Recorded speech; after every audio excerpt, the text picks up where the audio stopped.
in Bhutan. In January 2026, Bhutan implemented GST reforms long after technical glitches it had on this particular issue. And by March, about 3,612 units are registered for GST, and government generated a revenue of 1.89 billion. And this is basically one of the critical area of tax reforms in Bhutan. There are many challenges, there are many opinions about it, and we would like to know in more detail about GST implementation and its future in Bhutan. And I have with me Dr. Dambar Singh Kharka. Basically, he's was director at DHI, and he started his career with a teaching lecturer at Royal Institute of Management, and then he joined the private sector CEO of some Indian trading, and then basically he's doing as a freelance consultant now. And he's one of the most important and noted academician in Bhutan also. And he is a PhD holder in finance and Doctor of Business Administration from Metropolitan University of California. Welcome, Dr. Kharka. Thank you. Thank you, Professor Mehta. Thank you so much. So I would like to talk to you on the GST issues. You know how important this GST has become for Bhutan. So my first question to you is that what are basically the challenges that the implementation challenges that GST has seen? Because it has gone through a lot of public scrutiny, and there are multiple implementation challenges that Bhutan faced. So I would like you to actually discuss about these things. Thank you so much considering me for this discussion. Although I'm not directly involved in this GST process because I am a retired professional now, but with my background in economics and finance and my association with the people in the private sector, with what I experience, I can say GST implementation had faced. In the beginning, you already talked about it had a lot of technical issues, glitches, and I agree to that because it's a new concept, replacing sales like Bhutan sales tax, custom duty, and it is coming and also broadening the base. There's a lot of items that were not in the tax bracket has come into it. It's a like of value added. Yeah, value added tax. And the glitches are the impact, the problem that the people faced initially was in the basic understanding of the concept itself. General public didn't understand what it means. And some thought that the price would go up now. And then also because around 225 items that were outside of the tax bracket for essential goods that has come in now with the 5% tax. So people at the lower level were really worried that their economic status or their purchasing power or the price may go up, and because of that they will become worse off. That was the initial thought. And for the small business, now if you think from the business perspective now, you see, the small businesses were not ready. Even the middle level business were not ready because they couldn't understand what it means. And also you are required to be slightly digitally literate in a sense because the GST platform was in the digital form. They were supposed to maintain your accounts more transparently, prepare invoice, prepare your tax, all that, So people thought that it was little extra work for them. And that was the problem initially, but there was a lot of effort from Minister of Finance, especially from, I used to see Director General of DRC coming often to the BBS and to giving talk, and their technical staff providing explanations to the people. And now it's already 3-4 months, and as you say, things are getting smoothened, and in this short term these glitches is still the level of understanding that problem is still there. So initially there was an issue like the people were not able to understand what commodities should be fall under GST and what should not come under GST, which brand of a particular product comes under GST or doesn't. Did it create a lot of confusion? Yes. Because we had so many items that were not in the tax bracket. It was not covered by BST. And no custom duty were also on that.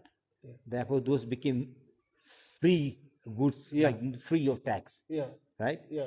But when GST came, everything came under it. Under it. But people would not think about which are the items, right? About 1900 items, I think, Yeah. their taxes were reduced. Okay. You know what? It used to be 10%, 20%, and even plus. Okay. That has all come down to 5% now.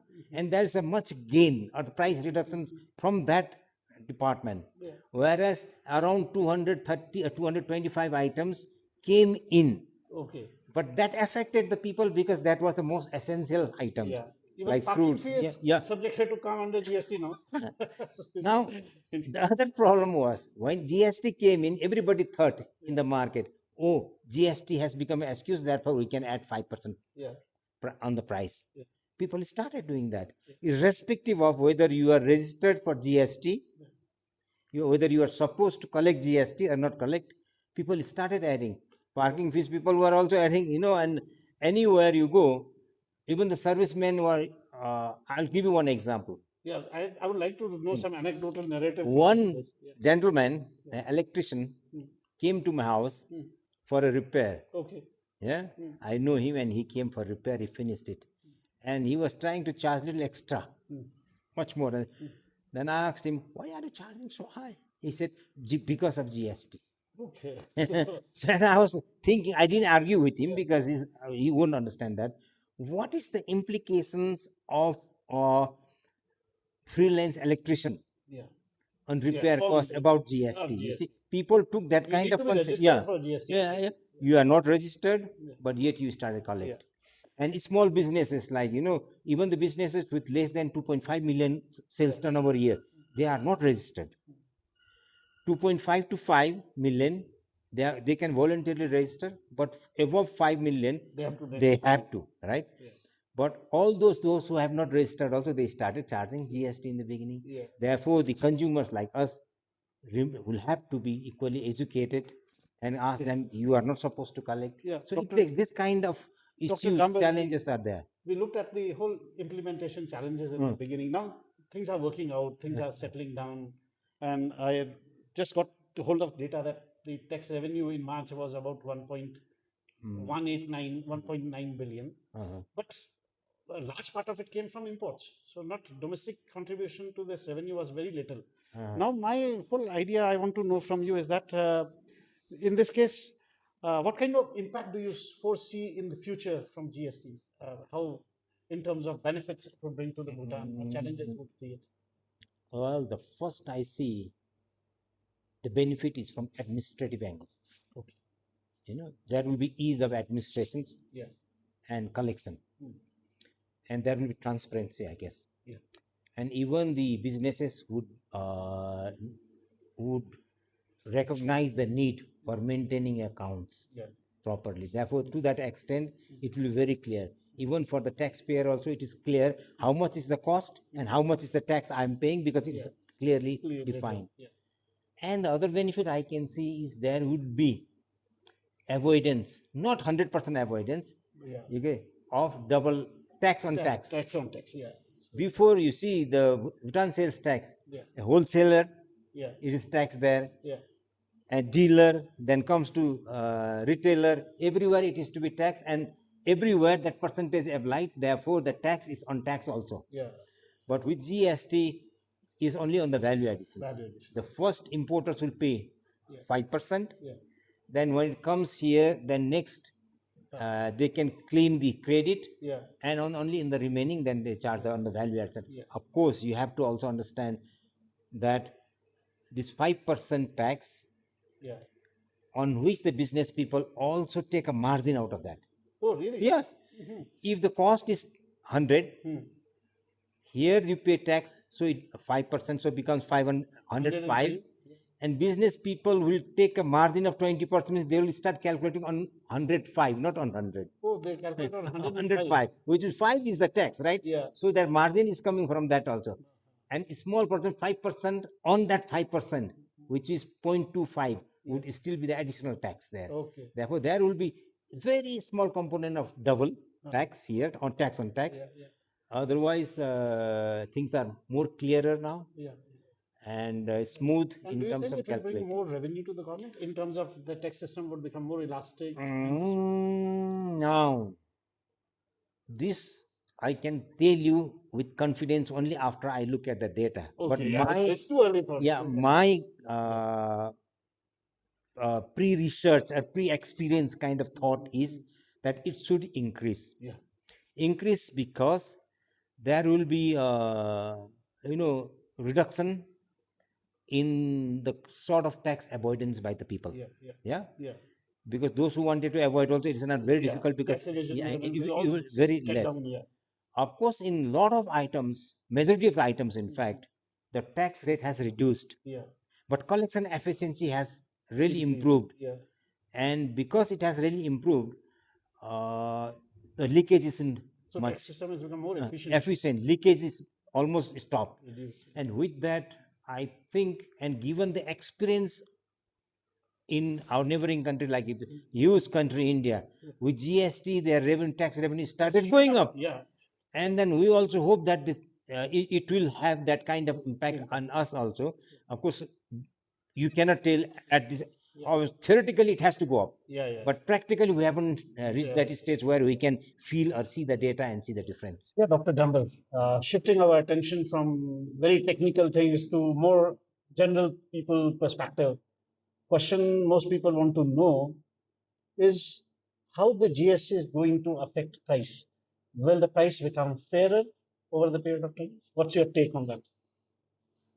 Well, its impact, like GST's impact on price, there are two ways to look at it. One, on those items, again, I refer to the 225 items that were not in the tax bracket, has come into tax bracket, and these are the household essential items, like vegetables and meat items and all that. Now, the price will increase in this one. Obviously, 5% is gone. Obviously, that will rise. Yeah. But the general public would be interested in whether there is going to be a price increase in general holistic term. Yeah. Items where the tax is being reduced from GST of 10%, 20%, now it has come down to 5%. So you have got a tax, as a consumer, you have got a tax saving from there and little bit up on other items.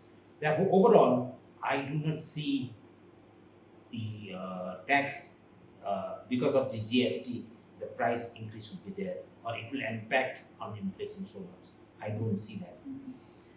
And in terms of fairness, well, even if price increases on some items like those essential 225 I refer to, I don't call it unfair. Because fairness would not mean low price all the time. Fairness would mean equally paid by all in a transparent manner. That's important. That is fairness is that it is same for all. You understand what you are paying for and how much you are paying for, and you also understand that you are not paying double. No, there is no avoided. The total tax on tax is avoided almost. And you exactly know in your invoice how much is the cost, how much is the price. So you fairly know how much you are paying. Now, in terms of fairness, in terms of whether that is going to impact inflation or not, the GST alone is not going to have that impact, because on the holistic term, more items, we are getting reduced price in more items, and few items are coming in as additional tax. But if inflation happens because of other reasons, then we cannot put that into the tax, right? We cannot. Therefore, if coincidentally after implementation of this GST next year, if the inflation goes a little bit high, people should not say it is because of tax. Because then technically you have to dig further. Is it the tax or some other factor that is responsible? Therefore, fairness is, I say, it becomes more fair now. Thank you so much, Dr. Namber. Very interesting and very insightful discussion. Thank you. Look forward to talking to you again on this. So, thank you so much. Thank you.